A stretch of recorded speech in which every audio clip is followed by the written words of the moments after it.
So, welcome back, you guys, to another client and community success spotlight. If you don't know me by now, you should. This is Kara Stevens, founder of the Frugal Feminista, and I have created a community completely committed to helping Black women heal their relationship with money so they can live life on their own terms, save with soul, demolish debt without deprivation, invest with ease, retire the way they want to without apologies and without regrets. And I'm super excited to have one of our community members and clients, Davisha Davis, to be here to kind of talk about her experience. So, welcome, Davisha. Thank you. Thank you for having me. I appreciate it. Yeah, Davisha, so tell us a little bit about yourself. What were you thinking when you decided to enroll and invest your time and invest your money in a workshop, a 3-day workshop like the Heal Your Relationship with Money workshop? Yeah, firstly, I am an entrepreneur. I am a communications professional and I'm an herbalist. And Yes. so, starting a business like that, I really felt like I needed to get a hold of on my money. I think a lot of the times when you are a business owner, our main focus is to just do the business that we know. And so we often like release some of the other obligations to a business, like the finance part, to other people. And then that's when a lot of mishaps can happen because we don't understand money. And I am a person who has always been clear about knowing the work that I do and like pushing the money part to the side. And I Mm. found that in my business that the money part was really important in terms of how I planned and for my future, right? And so I decided to sign up for your retreat because one, I trust you. You have years of experience, and I knew that you were going to get me on track Hmm. and like really give me the information I needed. And I think what was really special about your retreat was that it combined the two things for me, the finances and the spiritual part. I Hmm. didn't really see how spirituality could fit into financial work. And you just merged the two together so beautifully. And it really made the 3 day experience really unique and something that I would cherish for a lifetime because I was able to, one, learn more about finances and meet a network of women who were also faced with similar challenges. And then, of course, understanding my humble beginnings with money, you kind of brought that to the forefront. And so that is, there's many more reasons why I joined, but that is like ultimately what drove me to participate. Oh, I love it, Davisha. And so there were 3 days, and you were there for all 3 days.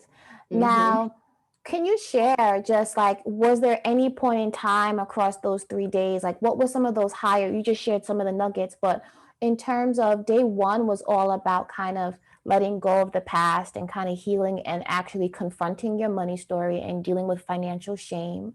Day two was all about mastering your money. So we took that new woman that you were becoming and then giving her a budget and helping her align her spending to her values, get her credit right, understand her net worth. And then day three was all about, okay, now this woman is going to really play big. And what does playing big mean? Especially when it means to now you have healed your relationship or in the process of it, you know your money. But now, how are you aligning that vision of who you are and who you want to be with your time and your money? So for those of you that are listening, those are like the three pillars of my teachings around the spiritual and the practical and tactical aspects of just financial harmony. And so, Davisha, in any of those days, was there a particular day that stood out to you as, okay, I just shifted? Or were there several shifts that you just kept on turning and turning and turning? Yeah, it was definitely a shift day one, right? Talking about our relationship with money. And I think in that particular space and moment was where I realized that my beginnings really didn't necessarily match what my goals were, right? And so what I mean by that is that I needed to recalibrate. I needed to understand, well, here are my goals. but here's what my past said.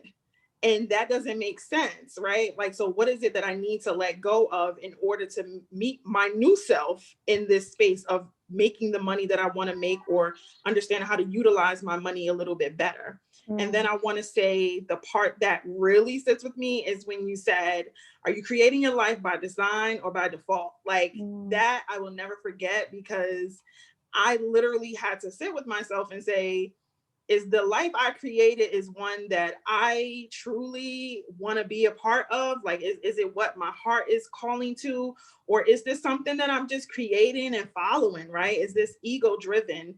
And I was able to get really clear on a lot of those objectives, and like, these workshops pulled together and like just meaningful life lessons, right? And blended in with the financial part. It was really sweet for me. I cried a couple times, understanding that I can let go of something that no longer serves me, and I can look forward to who I really want to be and how I really want to invest my money, and being more responsible, right? Like being a responsible person in regards to being an entrepreneur, or saying, you know what, maybe I do need to go back to a 9 to 5. What does that look like? And how do I mhm, want to invest my money? How does my credit play a role in this too? And so you really gave us the tools we needed to really fully look at this from a full view, without like saying, you know what, I'm going to push this to the side later, or that's not important right now. It's like, no, this is important. Know your numbers, know where you are, and it doesn't define you. And now let's come up with a game plan to move forward. So every day was a completely different shift. And even though we knew what we were expecting the day ahead of time, it was still very much like a surprise element. Like, man, I didn't think this was going to get so deep. And it got deeper and deeper as we went along. oh my God. Thank you so much, Davisha. And so just tell us where you are now, like when it comes to like, so now this was a couple of months ago, and now we're kind of talking about it now. And it's always good to come back to our community and say, like, where are you now? And let's just talk about like, what are some of your life and money wins that you've been able to continue to build on as a result of the retreat? Yes, I am. I'm definitely becoming more cognizant of my numbers, in regards to my credit. That is really important to me.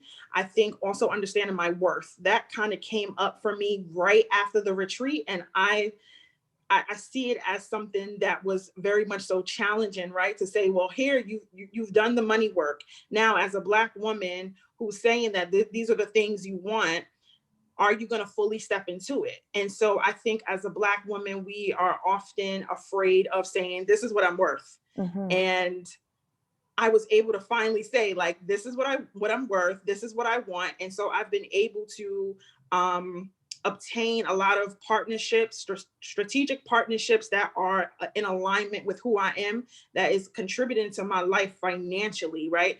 And to help me kind of think ahead, like, am I willing to invest in new homes, right? Like, all of these things are on my mind right now as I move forward. And so I'm really happy to have received those educational tools and the space that you provided for me to share that so candidly without judgment, and of course to move forward with optimism. Mm. Davisha, thank you so much. I know we can go on and on, but the last thing I would ask, is there any piece of advice that you would give to anyone that's on the fence about, investing 3 days, investing money into someone like me they may know online, for 3 days of healing your relationship with money? What piece of advice would you give? I would say just do it, only because I think we have to learn how to take chances on ourselves, especially when when we want to seek improvement in certain areas. And a lot of the times we can't do that by ourselves, and we need the support of people in our community, and as well as leaders like yourself, Kara. You have shown us countless times. You've proven to us already like how amazing you are, and so I deem you as a trustworthy friend and a resource. And so I would encourage everyone to like, don't even think about it. You won't regret it. Just hop on board and like really enjoy the experience and see where it takes you. Oh, thank you so much, Davisha. Thank you so, so much. And just for everyone out there, I witnessed Davisha's shifts as well throughout the whole process. And what was most important was that she was held by a community of other women that helped her see sometimes what she couldn't see. And that's what we need. We need someone, as we say, to fix our crown and not let us know. We need Mhm. someone to hold space for us. We need people to be able to share their stories and share how they got through, or to share if they're still going through it, so you know that you're not alone, but also that you don't have to stay where you are. So I encourage you guys, if you have questions about the Heal Your Relationship with Money Retreat or any of the other programs that I have and resources that is hell bent on freeing Black women emotionally, spiritually, and financially, you hit me up and let me know, or join the community so you can find out for yourself. But until then, and until the next client and community member spotlight, I'll see you on the inside. Bye.